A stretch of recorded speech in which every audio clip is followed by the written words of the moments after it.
can't believe my boyfriend's dead.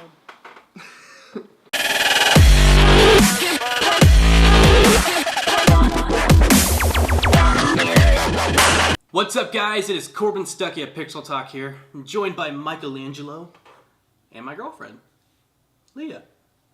And tonight we're going to be doing our spoiler review to Star Wars The Last Jedi. We told you guys that we were going to be doing our review.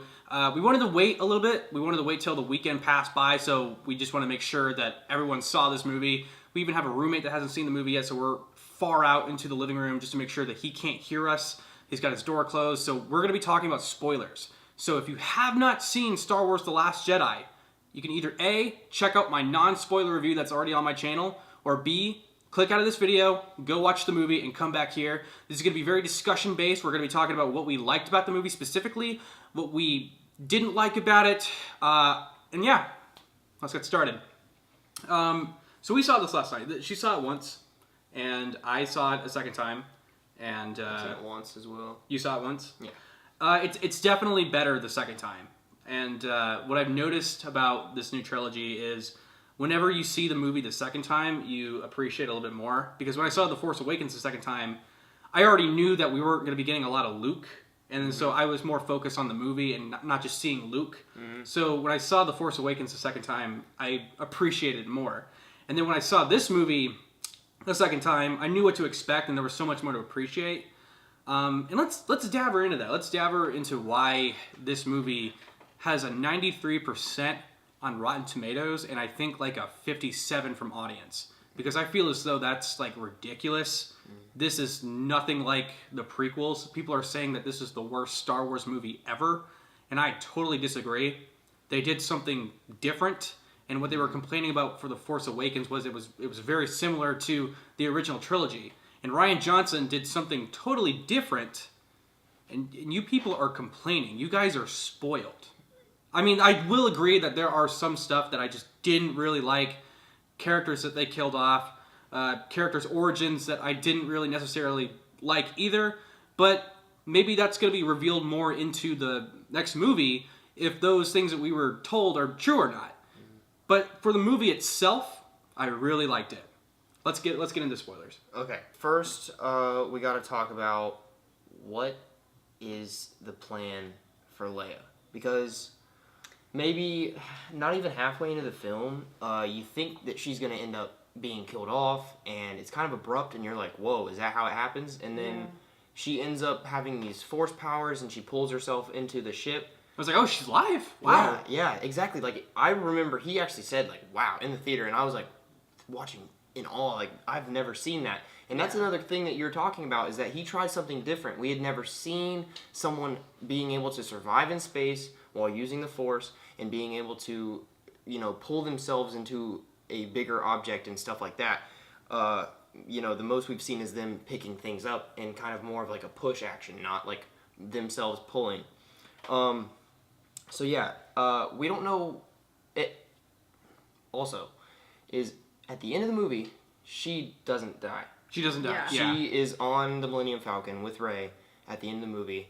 And unless they're going to go over a time gap and they have on the opening crawl, Leia Organa has died, then I don't know what they're going to do. Here's what I'm thinking. I'm thinking either A, they're going to pull a Star Trek Beyond where they acknowledge that a character has died and the other characters find out from like a person that's telling them. If you guys have seen Star Trek Beyond, you know exactly what I'm talking about. Or B, they might have some footage that they use for The Last Jedi, and they might be using it for this. But they've said that they're not going to CG. Well, no, I'm not saying that they're going to CGI her. I'm saying that they might have footage from The Last Jedi that they're going to be using for Episode 9. Because I think I vaguely remember that she was supposed to have some kind of interaction with Kylo, and that's kind of hinted in this movie. And then they put her into like slumber. And it's like, okay, like they really did not use her at all in this film. I think that's how they avoided having to acknowledge her actual death. Yeah. Is that they made her in a cryo sleep throughout the whole movie, because maybe she did have more scenes like you're talking about, but this is all just speculation. I mean, I that is what I'm hoping for. I just heard that there was more to her character in Kylo Ren. Maybe they just meant that for Episode 9, But that's what I'm hoping for. Maybe they just have some footage or something. But I honestly don't know how they're gonna handle that. Yeah. It's very sad. It's very unfortunate, especially since we have these two characters that are dead in the movie. We'll get into that later. That are dead in the movie, but are in real life. They could use those characters as Force ghosts. But now we have a character that is alive in the movie, but is dead in real life, and that sucks. Yeah. It's very unfortunate. It's kind of really unlucky.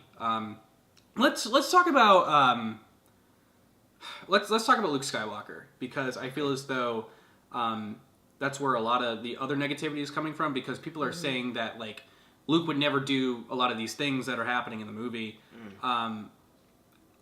It's been 30 years, guys. Characters change, and they had to do something different.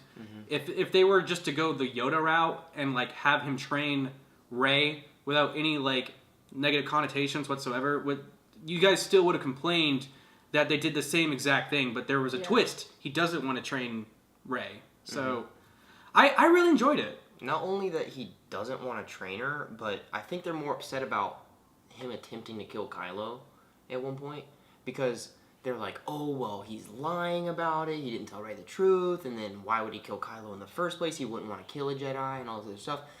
But, I mean, whenever you have to take out the Death Star twice and you have to kill Darth... Or, at one point he was on a mission to kill his own father. Yeah. Because of the evil that was within him. Yeah. If he sees that same evil, don't you think he would resort to preventing all that from happening?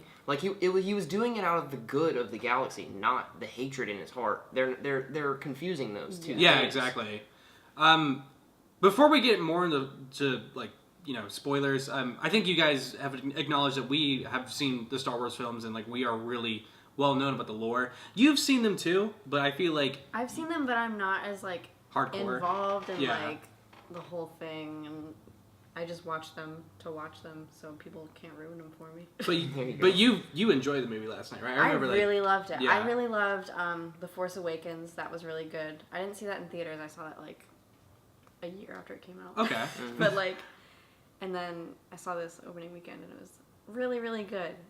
I was genuinely invested in the characters, and for someone who's it could just be a good standalone film too, because someone who doesn't really, I don't know the franchise super well, but I know key plot points. Right, yeah. And I think that's where the negativity is coming from, is from a lot of hardcore Star Wars fans. I feel because we're fans, but we haven't read the books. We haven't read whatever, the Thrawn trilogy. We haven't read the side stories. Yeah, extended universe stuff. We haven't read that. Books. We just judge this movie by what we know from the previous films, and for what we got, we really enjoyed ourselves. Let's see. So Luke, if you guys hear music, that's Dan drowning out our spoilers and everything. Let's and then what else is there to talk about? Because I want to talk about this. Let's talk about the casino plotline. Because I want to be able to talk about this continuity-wise. I want to start from the beginning, middle to end. So, like I said in my review, I just didn't really care for Finn's storyline with Rose. I felt when they went to the casino, it was very reminiscent of Harry Potter, and it didn't feel like I was watching a Star Wars movie. I felt when BB-8 went up to the little alien, it looked like a goblin. Even with the coins and everything, it just and even with the golden tint, it felt like a Harry Potter movie. And I'm not saying that I dislike Harry Potter. I'm just saying that kind of style doesn't really fit in the Star Wars universe. I just thought that was a little odd. I feel it showed kind of a different part of the Star Wars universe that we've never been shown before. Yeah, because we've always been shown the bars and the kind of the more seedy locations.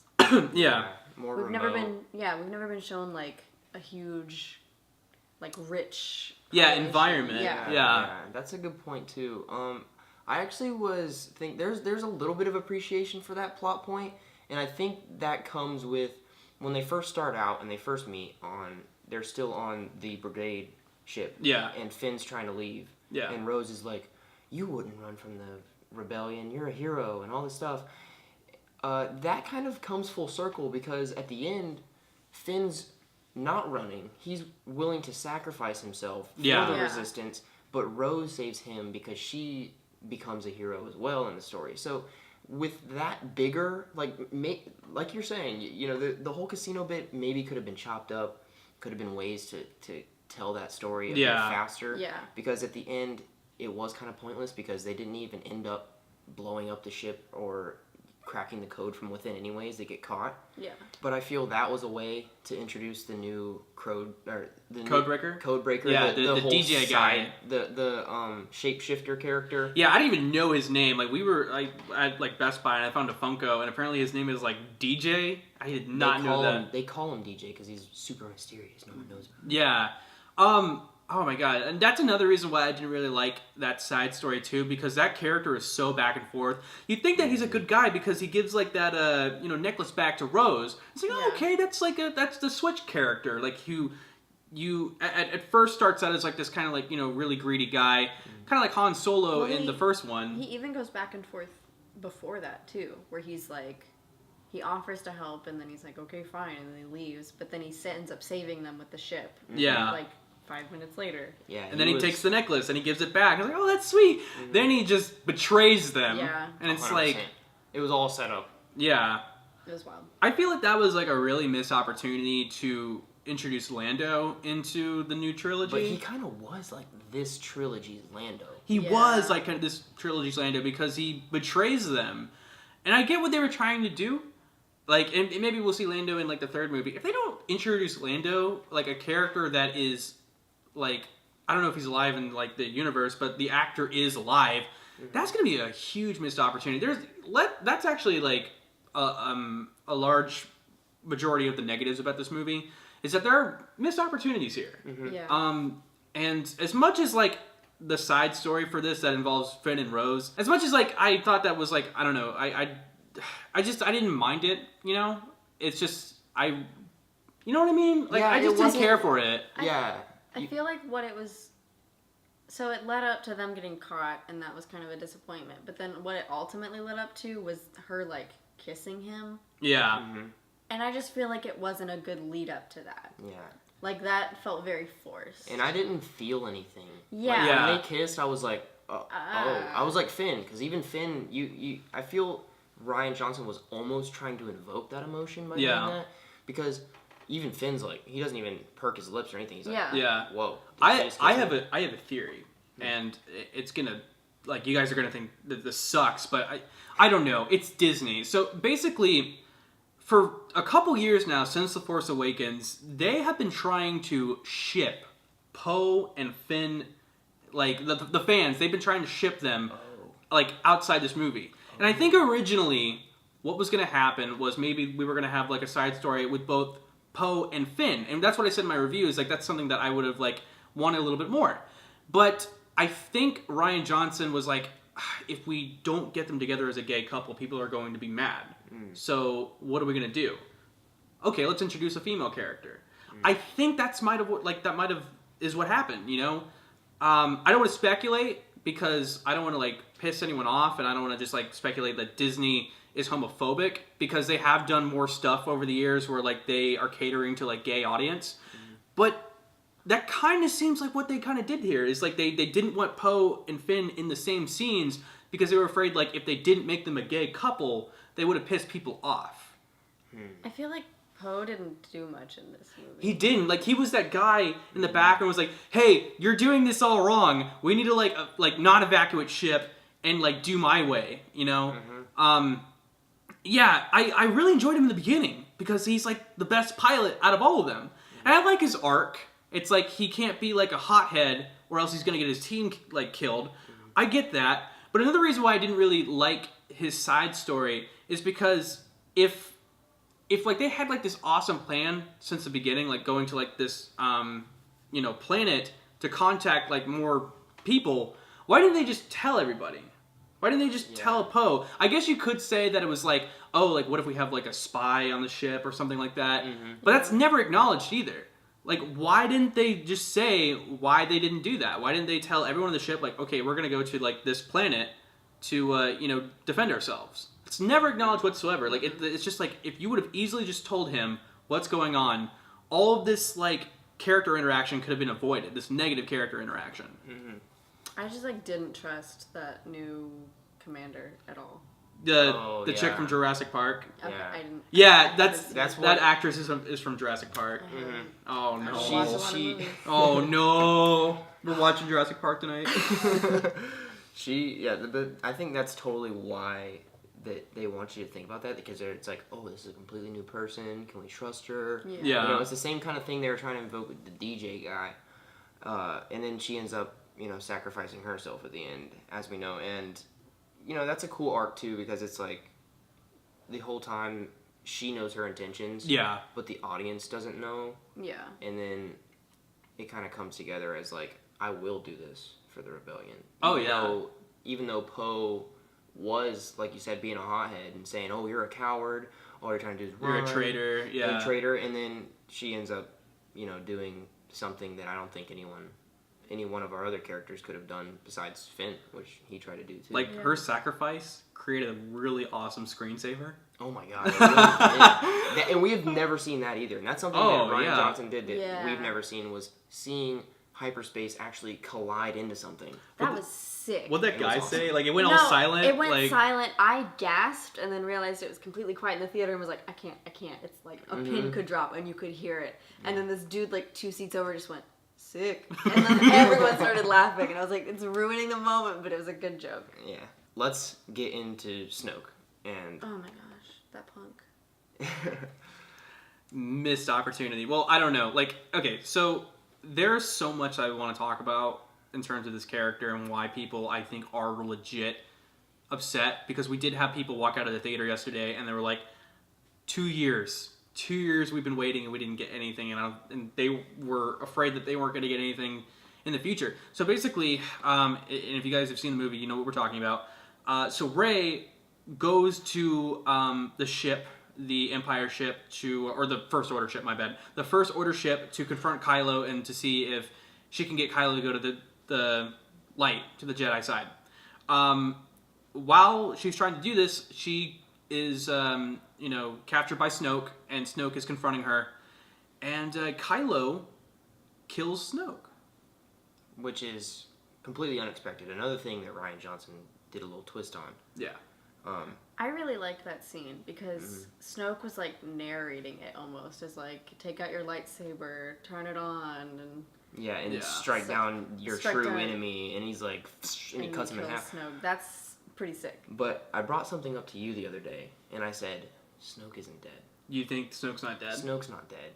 This is the whole thing that he was building up to, even up to the climax, where Luke Skywalker is astral projecting to fight Kylo Ren. And so what I think Snoke did is he was putting together this whole orchestrated thing, and he's still like this, oh yeah, I did all this. This is all my doing, and blah blah blah. And so he's orchestrated this whole thing to test Kylo. Yeah. Because he knew, if he says he knows his thoughts, Yeah. he knows that he has this conflict within him to go to the light side. So he was testing to see if he could kill him. And if the theory proves true in the 9th movie, that he's Darth Plagueis, Yeah. he can create life whenever he wants. I think that's like an awesome possibility, because my main concern for this scene specifically is even before he dies, he says that he can see into his heart. He can see into Kylo Ren's heart. He can see into his mind because he is such like an all-powerful being. Yeah. He is like a major Sith Lord, so he should have been able to see that like. Kylo was thinking about stabbing him with a lightsaber. He should have been able to see that. That's why I didn't really buy that, because, it just seems like if he's this all-powerful person, that seems like a cheap way to kill him. So that's why I kind of think that maybe he's just manipulating everybody. And another reason why everyone's upset is because we don't know who he is. There's not an origin story that's implemented into this movie to explain who Snoke is. And I understand why everyone's upset about that, and I am upset about that too. Because we've been waiting 2 years to hear what this character is about and where exactly he came from. And how basically this empire, this new empire, the First Order, started back, and we have no idea how it was started back yet. Like, he just came out of nowhere and was like, hey, I just restarted the Empire, and that's never touched upon. There's a lot of stuff that, like, they have opportunities for in this movie to explain a lot of the things that happened in The Force Awakens. How did the First Order get started? Who were the Knights of Ren? The Knights of Ren weren't even mentioned in this movie. Like, Kylo Ren's, like, knights that he has. Like, I don't know if they all have lightsabers yet, because we don't know much about them. It is mentioned after they destroyed Luke's temple that a few of the students escaped with Kylo. But I don't think there was enough flashbacks in this movie. Yeah, because that was one thing that J.J. Abrams was writing pretty heavily on. Yeah. Was the use of flashbacks in The Force Awakens, because it touched on Ben Kenobi, it touched on the Knights of Ren, it touched on the burning down of the new Jedi temple that Luke was trying to make. Yeah. And it built all these things. So I think what's going to happen is that they're going to reinforce that into the 9th movie. Yeah. And they're probably going to make this huge plot where Snoke has been manipulating them the whole time, where Kylo feels that he has to go to the Knights of Ren, and, if he finishes his training, Rey finishes her training with Luke as a Force Ghost. Yeah. And Yoda or Ben Kenobi or whoever shows up. We gotta talk about Yoda afterwards. Okay, yeah. We'll get to that. That's what I think is happening too, is like, since Kylo is now in charge, basically, like, he is now like the one-up guy, he's gonna find the Knights of Ren wherever they're at, and they're gonna be a major player in the 9th movie. If they're not, then that's going to be a huge wasted opportunity. I think they are, because J.J. Abrams has now been confirmed that he is directing Episode 9, and he started this, and I feel as though he should definitely end it. So that's basically fair. I think we should talk about Rey. I wanted this to be like the thing that we wanted to talk about, because okay, so basically Kylo wants Rey to join him.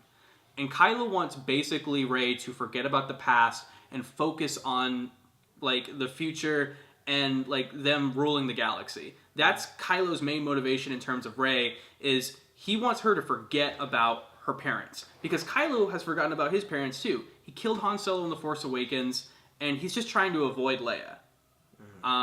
So that's what Kylo wants. Well, does he think she's dead? Because he never saw, like, a confirmed... Yeah, that's a good point. The entire time I was like, he thinks his mom's dead. Like, he thinks his parents are gone completely. Oh, man. That is true. That's very but Leia's true. still alive. But that's what I think is, they were planning this dialogue with them too. That's you were saying that earlier, how they were planning on having this dialogue. So that even brings more questions on what's going to happen in the 9th movie. It does. And, like, he's not even trying to convince her to, like, come to the dark side. He's saying, like, forget the dark and the light, like, throw that all away. Like, they want, like, the Jedi and the Sith don't matter anymore. Yeah. So basically, he goes up to Rey, and he's like, yeah, your parents are basically nothing. They sold you off for drinking money, and they're buried somewhere. That's the worst thing ever. If that's true, that's a major disappointment. But at the same time, it's kind of redeeming, and we'll get into that. So my theory is that he's just telling her that lie so she can join him. That's a possibility. I'm hoping that's a possibility, because if we look back in The Force Awakens, like, there's so much hinting at that there's more to Rey. There's a scene where Kylo is, like, bashing on, like, the ship's, like, computers or whatever, and then he's like, is there anything else? And that guy's like, well, there was this girl, and he's like, what girl? You know what I mean? Yeah, like, so he knows her, yeah. And then there's, like, when she has, like, the vision at the bar, like, you hear Obi-Wan Kenobi say Rey. So there's so much more to this character. I don't think that's it. I think that she does have a lineage. I don't think she just was sold off for drinking money, because that'd be a huge disappointment. What are your guys' thoughts on that? I think you're dead on that there's no way that's the end of it, because Rey, like you said, maybe Rian Johnson didn't want to focus on it as much, because that was more J.J. Abrams' ballpark. Yeah. Because he started that. Yeah. That whole theory of, who are these characters? They're so new. So maybe Rian Johnson was more so wanting to build on the title character, which is the Last Jedi. Yeah. And how the rebellion will keep going, and how, you know, how there's a hero in all of us, and this, that, and the other. That the story was actually focused on, and it kind of brushed over these other things because it's wanting to save that ground for JJ to have his complete thoughts on it.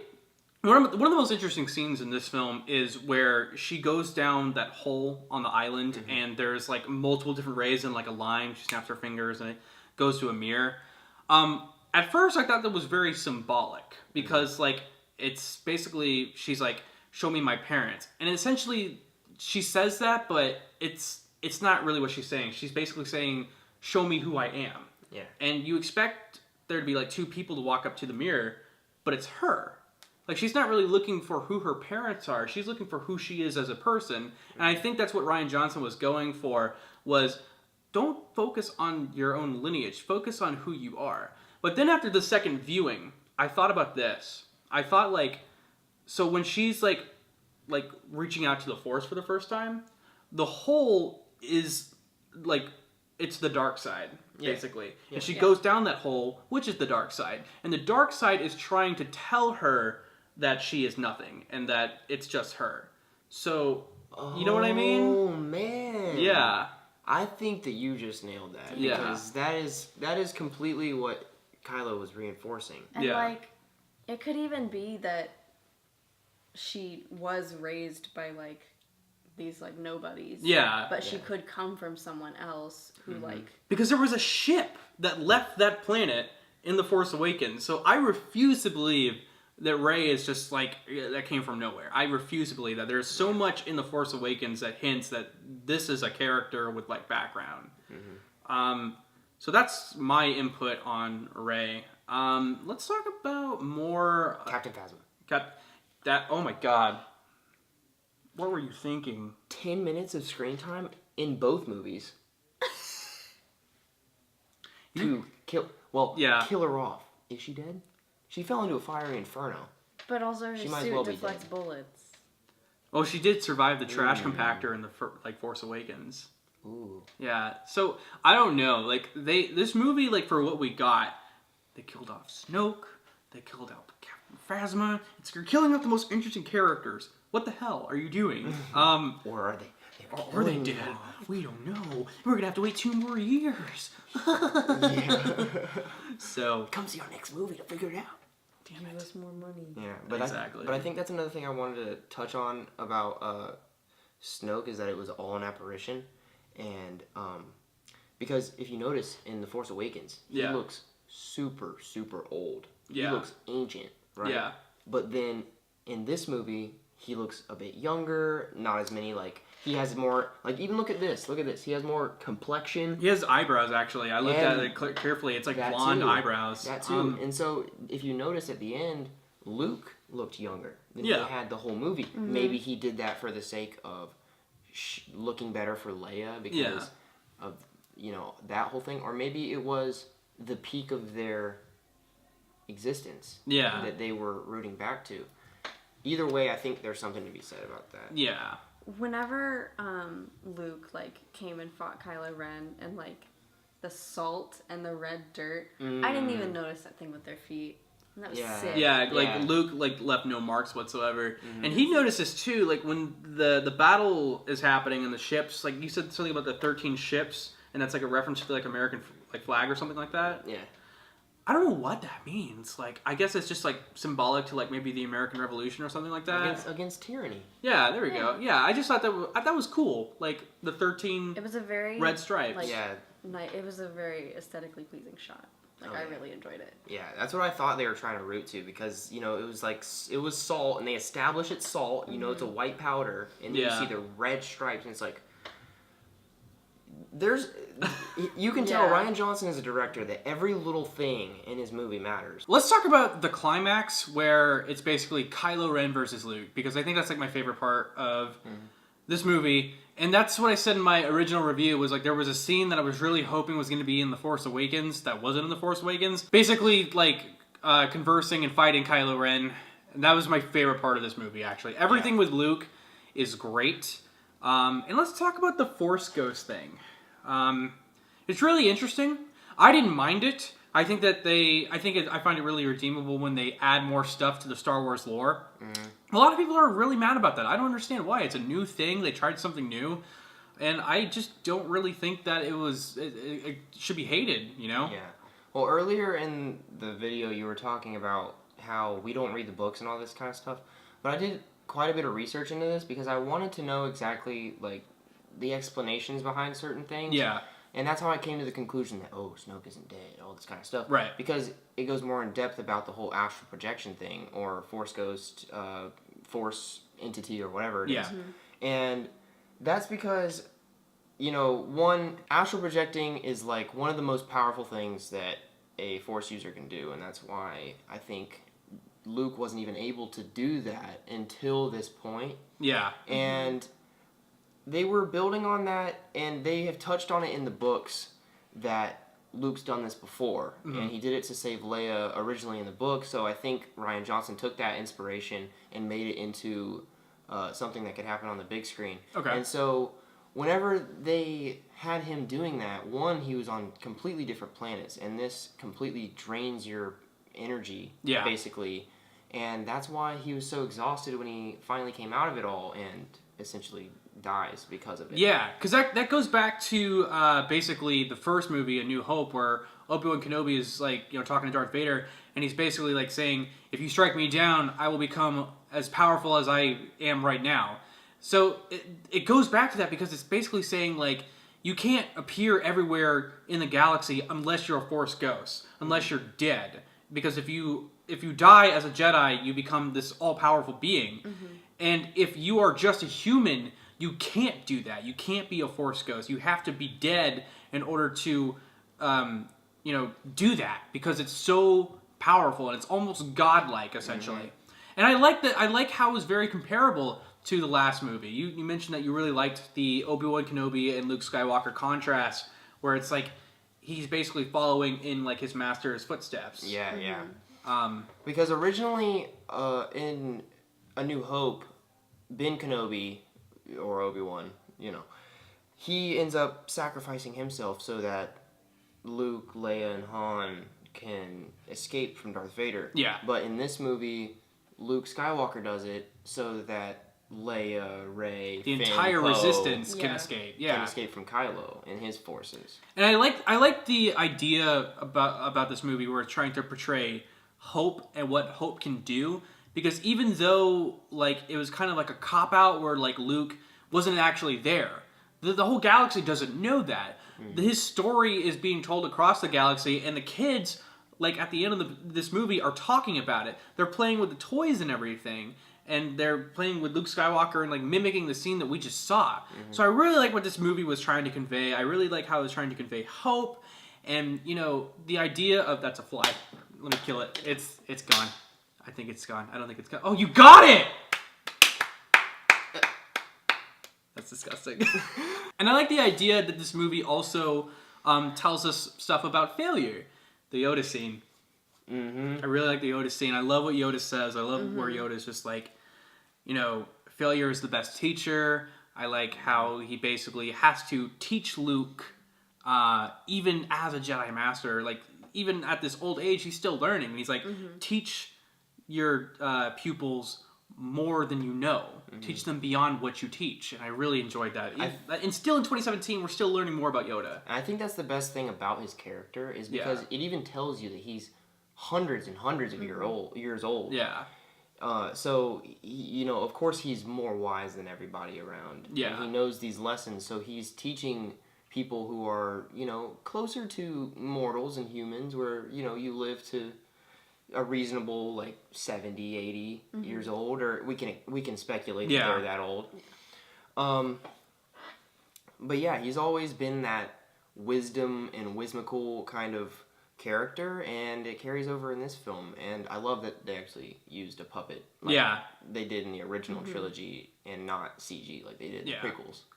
I like how he's still like a troll, like he was in Empire Strikes Back, where he just, like, strikes lightning at the Jedi Temple, and he's just like, I was like, God damn it! I love that little green man.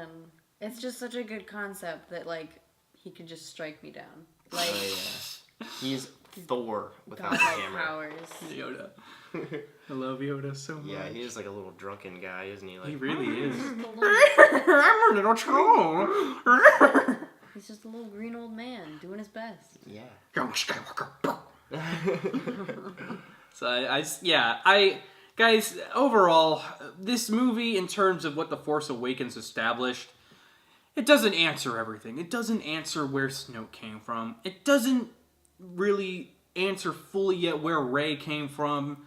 There's a lot of stuff left out. Like I said, we don't really know where the Knights of Ren are. There's still stuff that needs to be touched upon. And they did kill off characters. Well, essentially, I'm going to use the word essentially. Yeah. They killed off characters that we were very interested in. Snoke, Captain Phasma, and Luke Skywalker. But just because we don't have like a baseball card for these characters and we don't necessarily know their backstories, does that mean that the movie is bad? No, it doesn't mean the movie is bad. It just means that there's still more to be told. The movie that we saw in front of us, we really enjoyed. I've watched Star Wars since I was a kid. Episode 1, that's the worst possible Star Wars movie to watch. Like, it's starting out. But I think that says a lot. Like, this movie says a lot as to where we've come at this point, where we've had, like, this terrible prequel trilogy, and we haven't had, like, an original trilogy in a while. And we finally have, like, something after the original trilogy, and I think it's good. I don't think it's the worst Star Wars movie out there. I think it's actually the most different, and I commend Rian Johnson for doing something like this. For you to go on Rotten Tomatoes and rate this movie a 1 out of 5 stars is ridiculous. And I don't think this movie deserves that. If you are a huge Star Wars fan, and maybe you were the ones who were complaining about The Force Awakens being very similar to the original trilogy in terms of setting and characters and stuff like that, then go watch The Last Jedi. It's the most different Star Wars movie that I've seen in a while. Similar stuff, yes. And even though, like, I didn't necessarily care for the side story with Finn and Rose, at least it's original. And it told a good lesson by the end of it. Yeah. That everyone wants to be a hero, and you have to save the ones you love, sacrifice to be that. Did we talk about the kid at the end? Did we talk about him at all? Gosh, the kid at the end with his broom. Yeah. I loved him. And you were touching about that earlier, where you said that there was always going to be hope in the galaxy. Yeah. The stories are going to keep being told down, and Rian Johnson, of course, that's how he showed it, is that the Rebel Alliance still lives, even though the resistance seems small. Yeah. The cause is still thriving. Yeah.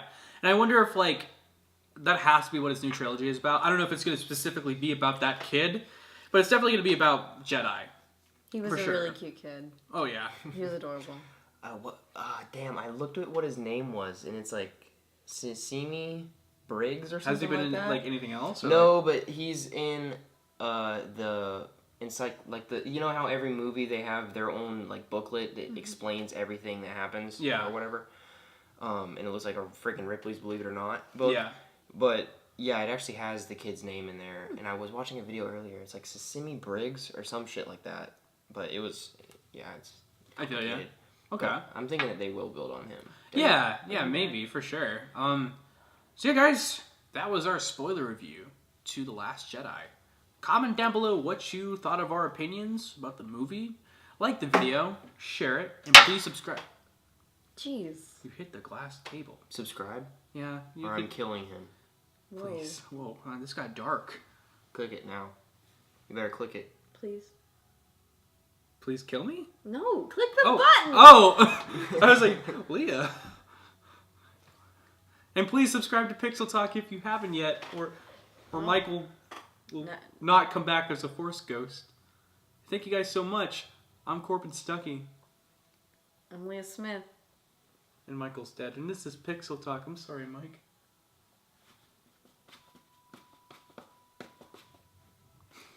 Snoke, bitch! Oh, God.